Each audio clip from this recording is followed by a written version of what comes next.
This is my true story. I gave my whole life to my family. I worked until my body broke, believing my children would care for me when I was old. But when my health failed, they turned their backs. They left me in silence, abandoned in a small house to die alone. I thought everything I lived for had been wasted. But then, one single letter arrived in the mail. A letter from the past that changed everything. Before I tell you what happened, tell me where you're watching from and what time it is right now. And please subscribe so my story can reach more people. My life was never built on comfort or luxury. From the time I was a boy, I knew survival meant work, and work became the only language I spoke for decades. When I married, when my children were born, I carried the weight of responsibility on my back like a stone that never lifted. I worked long hours in factories, in fields, in whatever place would pay enough to put food on the table. My hands grew rough, my back bent, and my body aged before its time. But I never allowed myself to stop. I believed that every ache in my bones was proof that I was building something greater. Not for myself, but for the family I loved. There were dreams I once had, quiet ones I carried in my heart. I dreamed of traveling, of sitting in a small shop of my own, of maybe one day painting the landscapes I admired on my way to work. But those dreams became sacrifices, traded away for the greater promise of giving my children more than I had. Every cent I earned went toward their schooling, their clothes, their futures. If there was money left, it never went to me. I wore the same old shoes year after year, patching them when they tore, while my children wore new ones. I ate less so they could eat more. I denied myself rest so they could sleep in comfort. That was the rhythm of my life. Sacrifice without expectation, giving without hesitation. I remember the years when double shifts were common, when the factory bell meant I would leave one job only to walk into another. My body groaned for rest, but I pushed forward because there were mouths at home depending on me. Some nights I would come home so exhausted that I could not even eat the food set in front of me. I would fall asleep at the table, my head resting against my arm, while my wife gently urged me to bed. But even as my body broke down, my heart stayed strong, because I believed what I was doing mattered. I believed my children would remember. When they grew older, I was proud to see them go to schools I could never have dreamed of attending myself. I sat quietly in the back of classrooms during award ceremonies, clapping with blistered hands, tears in my eyes, watching them collect the rewards of the years I had poured into them. I thought those moments were proof that my life's worth was secure, that all my pain had turned into their opportunity. I thought loyalty would follow love. I thought care would follow sacrifice. I thought my family would never abandon me. Because how could they? Everything I had was theirs. Everything they had came from me. When my wife passed, my grief was tempered by one promise she whispered to me before she died. They will take care of you when I am gone. I clung to those words like a lifeline. In the silence of her absence, I believed that at least I was not truly alone. I had built this family with blood and sweat, and they would not forget me. They would protect me as I had protected them. That belief kept me moving forward, even as age turned my steps slow and my hands weak. I gave up everything for them. My life's worth, in my mind, was not measured in riches, but in the family I built. They were my wealth, my pride, my reason for enduring decades of toil. And so, I never questioned my sacrifices. I never regretted the dreams I had abandoned. I told myself that one day, when my body could no longer work, I would be able to sit in peace, surrounded by the very people I had given everything to. I told myself they would remember my struggles, they would honor my sacrifices, and they would carry me with love into my final years. But I was wrong. The betrayal did not come suddenly like a storm. It came slowly, like cracks forming in the walls of a house I had built with my own hands. At first, it was whispers I overheard when they thought I was asleep. Words like burden and too much work floated through the air, slicing deeper than any blade. I tried to ignore them, telling myself they were tired, stressed, speaking carelessly. But the more I listened, the more I realized those words were not accidents. They were truths they spoke when they thought I couldn't hear. And those truths cut deeper than all my years of struggle combined. I noticed the way they looked at me changed too. Where once there had been respect, there was now irritation. My slowness annoyed them, my requests for help frustrated them, and my presence in their homes seemed to weigh on them like an unwanted shadow. They spoke around me, not to me. Decisions were made about me, not with me. I became a silent figure in the very family I had sacrificed my life to build. The man who once stood at the center of his household was now treated as an inconvenience. As my health began to decline, their whispers grew louder. I could feel the weight of their arguments pressing through the walls. I heard them debate whose turn it was to deal with me, as though I were not a father, not a grandfather, but a task to be completed and set aside. One evening, I heard my eldest son say plainly, "We can't keep wasting our lives on him. He's just dragging us down." Those words burned themselves into my mind.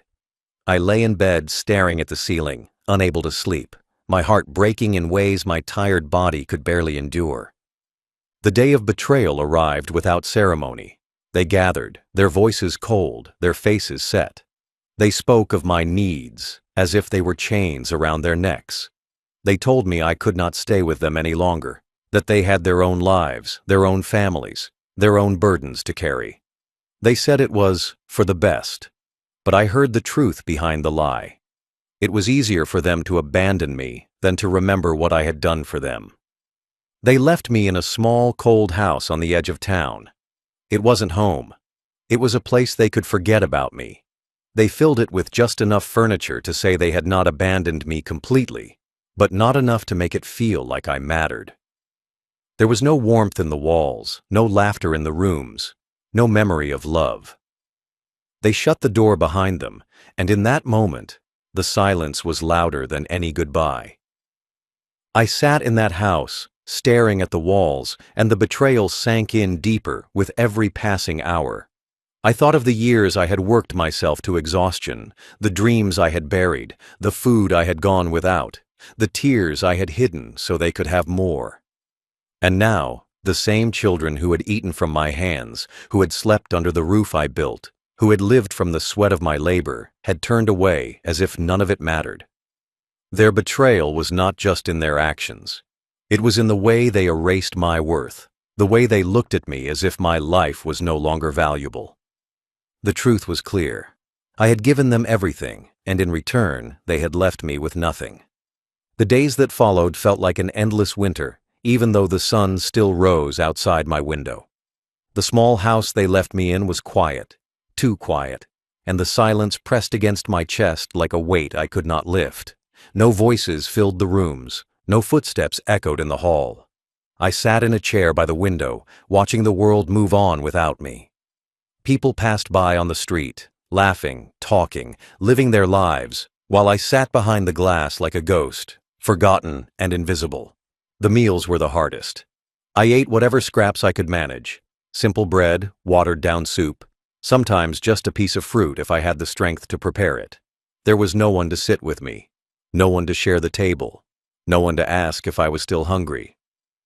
I remembered the countless nights I had fed my family, piling plates high even when my own plate was nearly empty.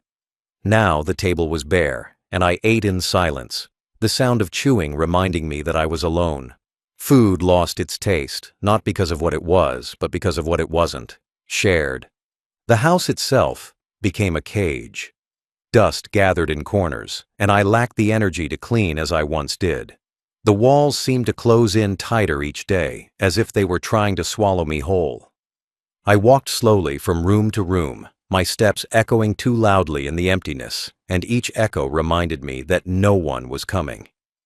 Days passed without visitors. The phone never rang. The door never opened. My children, the very ones I had built my life around, did not check on me, did not call, did not care. Nights were the cruelest. I would lie in bed, the darkness pressing heavy against me, and stare at the ceiling for hours. My mind wandered to memories of laughter, of warmth, of family gathered around. But those memories hurt more than they comforted, because they reminded me of what I had lost.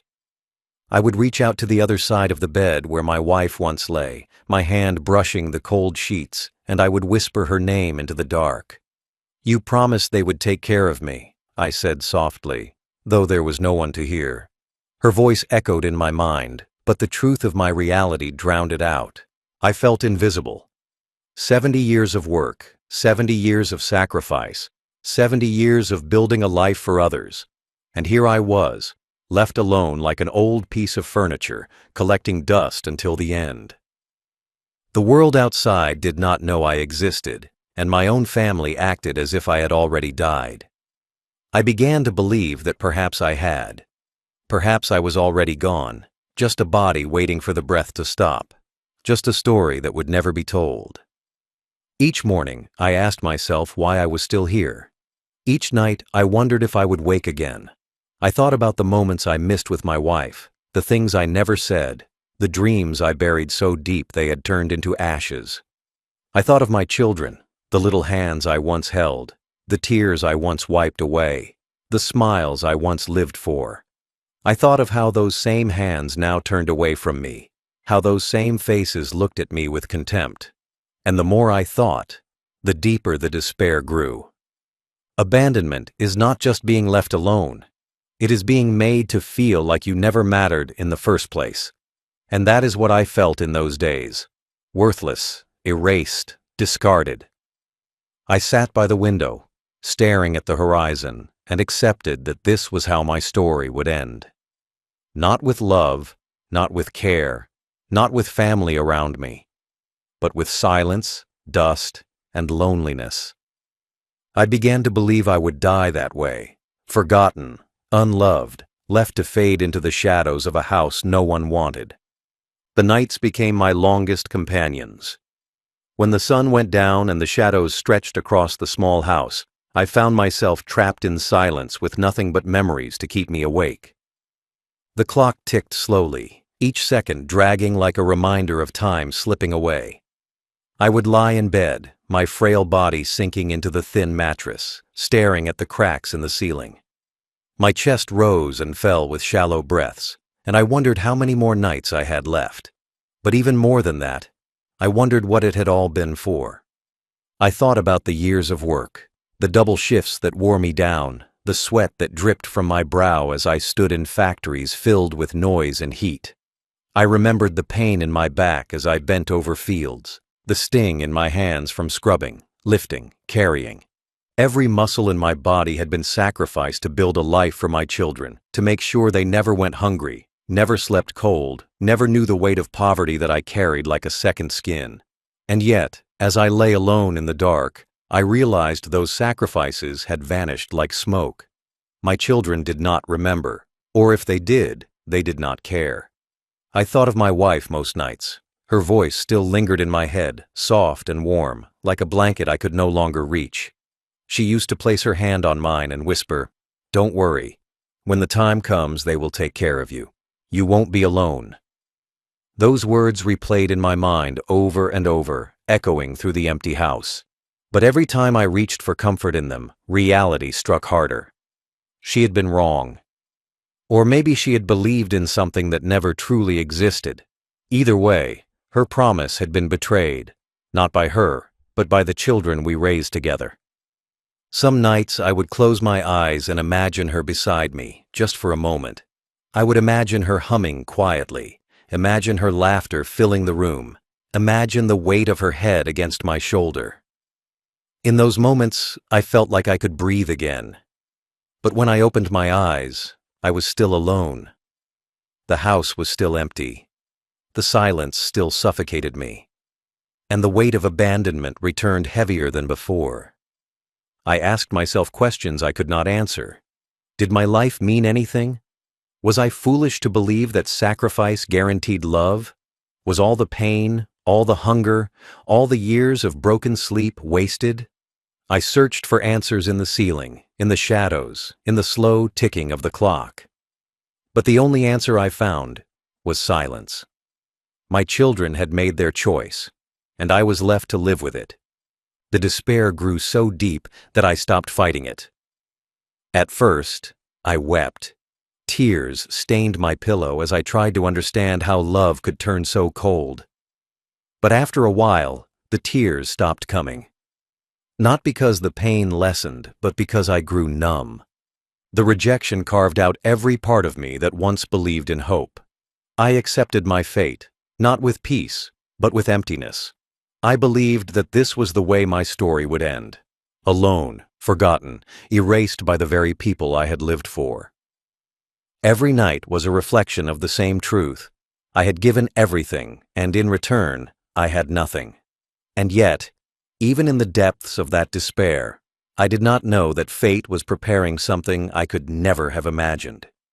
For in the silence of those nights, as I lay waiting for the end, a letter, one forgotten piece of the past, was already making its way back into my life.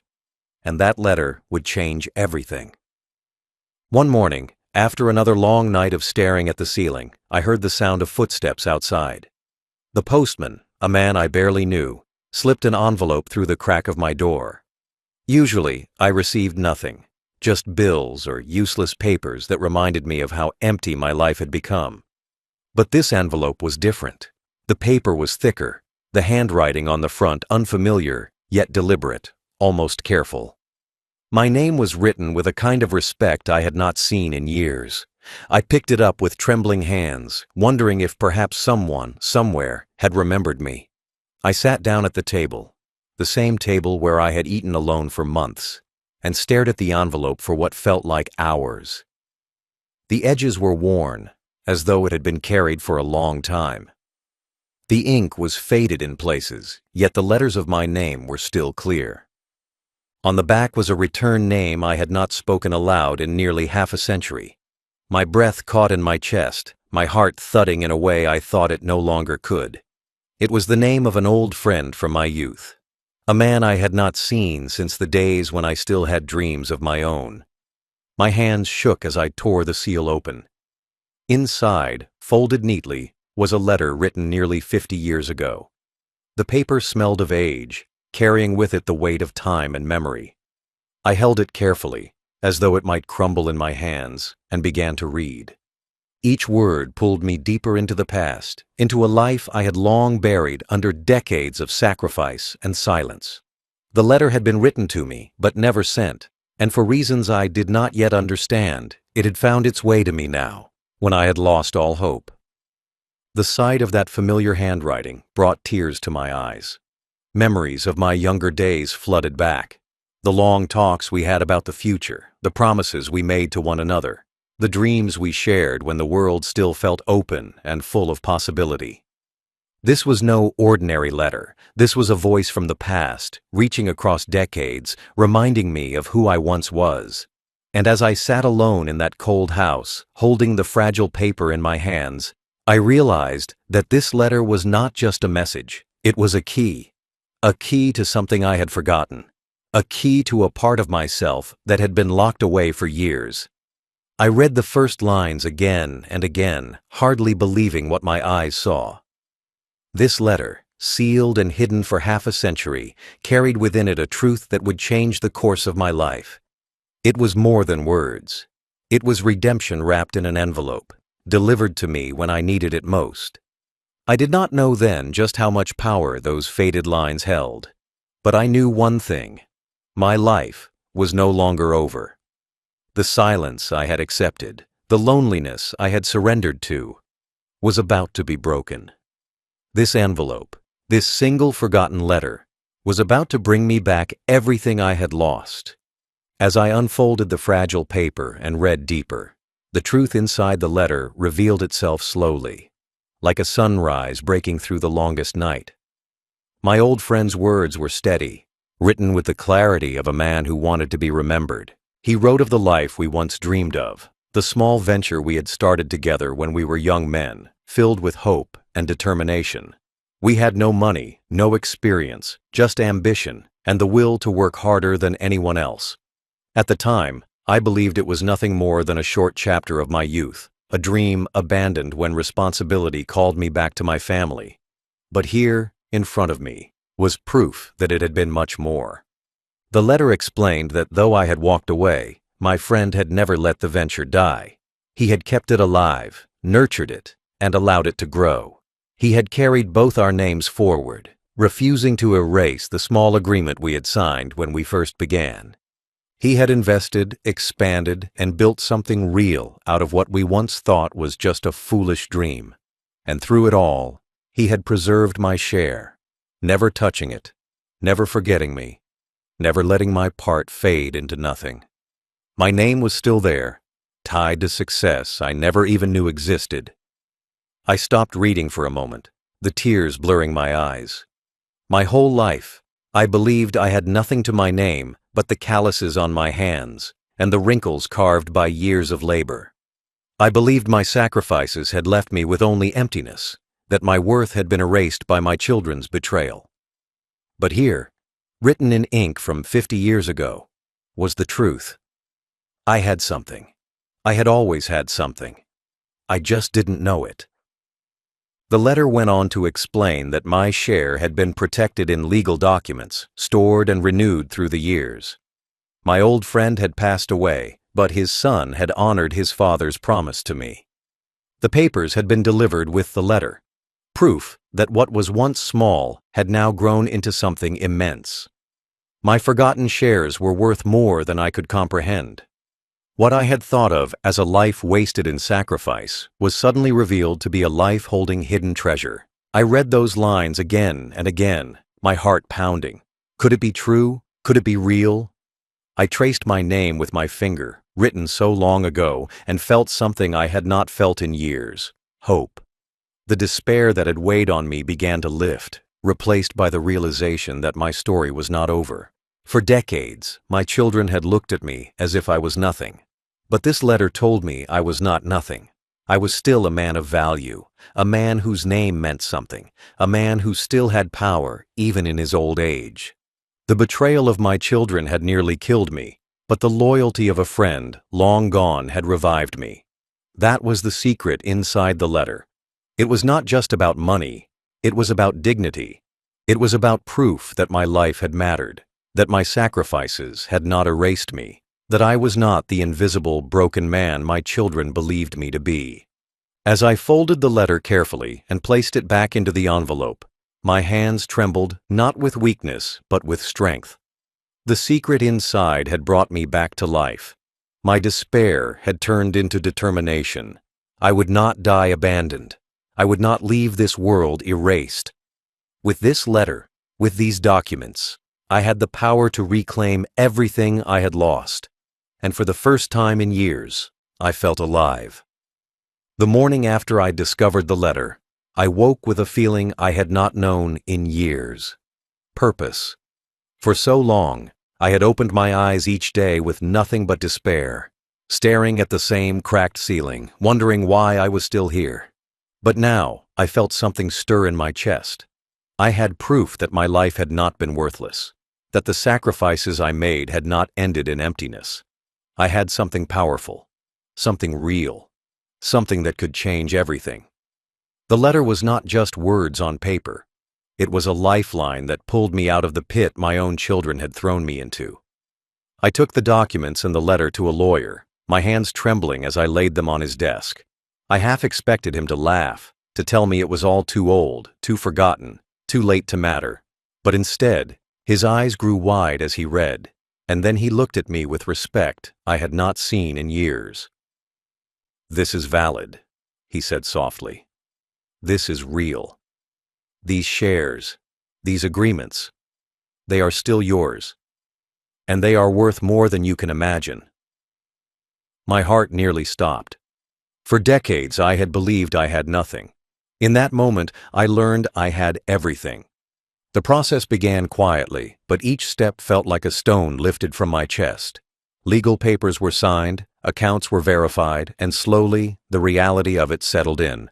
Within weeks, my bank account, once nearly empty, began to fill with wealth I could barely comprehend. I sat at the same table where I once ate stale bread in silence, staring at numbers that didn't seem real. I ran my fingers over them, whispering to myself that this was not a dream. For the first time in years, I felt like a man again, not a burden, not forgotten, but someone fate had finally remembered. It wasn't just about money, it was about dignity. The wealth gave me the power to stand on my own feet, free from the cruelty of my children. I no longer had to beg for their visits, no longer had to hope for their care. I could make my own choices, live my final years with independence and pride. I moved out of the small, cold house they had abandoned me in and found a place that felt warm, alive, and mine. I hired people to help me, not because I was helpless, but because I could. Their kindness reminded me that care still existed in the world, even if it did not come from blood. For the first time in decades, I allowed myself small joys. I bought clothes that fit me, shoes that did not pinch my feet, food that filled the house with smells of life. I sat at a table surrounded by warmth instead of silence. I smiled again, not because my children returned to me, but because I no longer needed them. The despair that had chained me melted into something new: freedom. Neighbors who once pitied me began to treat me differently. The lawyer, the bank clerks, even strangers looked at me with respect. Not because of the wealth alone, but because they could see I was not broken. I carried myself taller, my voice steadier, my eyes brighter. I had been abandoned, betrayed, and left to die, but I had risen again. The revival was not just in my bank account, it was in my soul. At night, when I lay in bed, I no longer stared at the cracks in the ceiling with tears in my eyes. Instead, I whispered to my wife that I had kept going, that I had found strength even when everything seemed lost. I told her that her promise had not been completely wrong. I was not alone. Fate had sent me a letter from the past to remind me of my worth, and though it came late, it came exactly when I needed it most. I was alive again. Not just breathing, not just surviving, but living, and that was the greatest revival of all. It did not take long for word to spread. News has a way of traveling faster than love, and greed listens more sharply than kindness ever does. For years, my children had forgotten me, left me in silence, abandoned me as though my life had ended before my breath did. But the moment whispers of my fortune reached their ears, suddenly I was no longer invisible. Suddenly, I was important again. One by one, they began to appear at my door, the same children who had walked away without looking back, now smiling, pretending, rehearsing words of care they had never spoken when I truly needed them. My eldest son was the first. He stood in the doorway with flowers in his hand, as if a few petals could erase years of abandonment. His voice was soft, too soft, dripping with false sweetness. "Father," he said, "we've missed you. We should spend more time together." I looked into his eyes and saw not love, but calculation. Behind his smile, I saw the same greed that had poisoned him long ago. He thought he could step back into my life as easily as stepping into a room. But I remembered every word, every whisper, every betrayal. Then came my daughter, the one who once snapped that she was not my caretaker. She clung to me with tears in her eyes, calling me Papa, as though the word itself had not once been a weapon she used to cut me down. She stroked my hands, the same hands she had once mocked for being weak, and said she would never leave me again. But her eyes betrayed her. They were not the eyes of a daughter rediscovering love. They were the eyes of someone measuring what they could gain. Soon, the others followed, each one carrying gifts, each one speaking words rehearsed to sound like affection. They asked how I was, they asked if I was comfortable, they asked about my health. But in their questions, I heard the truth they could not hide. They were not asking because they cared. They were asking because they wanted to know how long I had left. They wanted to know when the wealth would pass into their hands.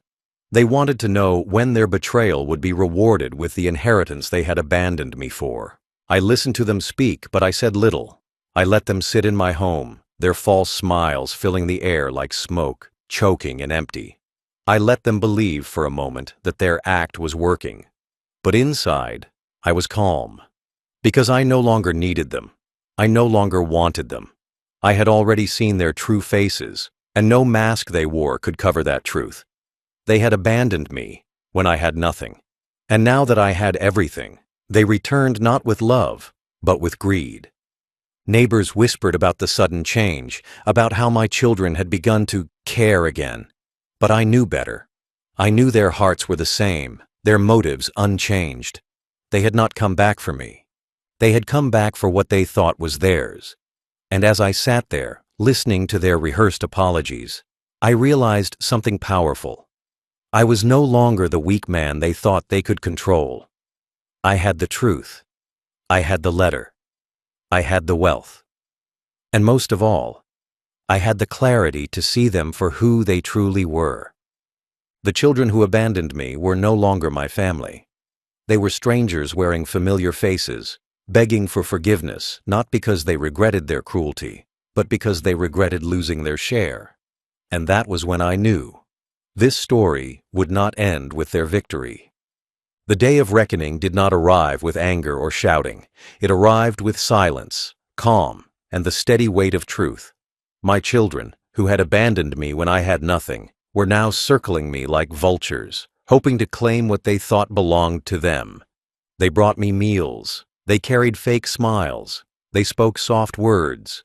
But their eyes betrayed them. They were waiting for the day I would no longer breathe, waiting for the keys to my fortune to fall into their hands. But what they did not know was that I had already made my decision, and the decision was final. I went back to the lawyer who had helped me unlock the truth of the letter. Together, we rewrote my will. Line by line, I erased the names of the children who erased me. I cut them out completely, every one of them, without hesitation. Their betrayal had earned them nothing, and I would not reward cruelty with inheritance. Instead, I redirected everything, every cent, every share, every asset, toward charities that cared for the abandoned and the forgotten. I gave to shelters that fed the hungry, to homes that welcomed the elderly, to schools that lifted the poor. I left some to loyal friends who had stood by me when my own blood turned away.